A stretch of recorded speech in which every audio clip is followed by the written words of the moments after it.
Tonight, a superintendent is apologizing for what happened on a field trip to a local mosque. Good evening, everyone. I'm Lisa Hughes. And I'm Jack Williams. Today, parents in Wellesley received a letter explaining the students on that trip should not have joined a Muslim prayer service. Several sixth graders did.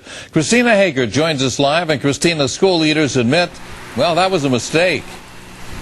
Well, because, Jack, if you look at the permission slip that went to the parents before this field trip, it specifically says that students would be observing a prayer service at the mosque. But at one point, the superintendent says that students were invited to join in, and some did.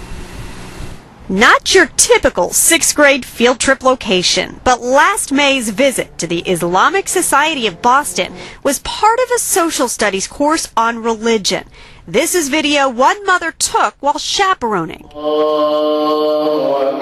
They were asked if they would want to participate in the prayer, and several did. That mother handed the video over to the head of an organization that's been critical of the mosque. Charles Jacobs explains what she told him. And you can see on the film several of the boys prostrating themselves, or actually rising from having prostrated themselves alongside the Muslim men, praying to Mecca, to Allah, or whatever. He posted this on his organization's website, prompting calls to the Wellesley school superintendent 4 months after the trip, and this letter of apology that went home to students, the superintendent acknowledging it was an error on the very night parents were invited to the middle school's open house.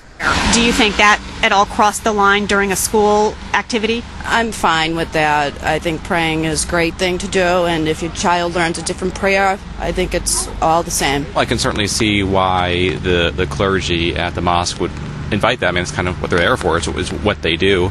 I can also see how some parents might get upset by that, especially if it's not their religion. We're told the mother who took that video did not want to talk publicly on camera because she was afraid of a public backlash in her community here in Wellesley.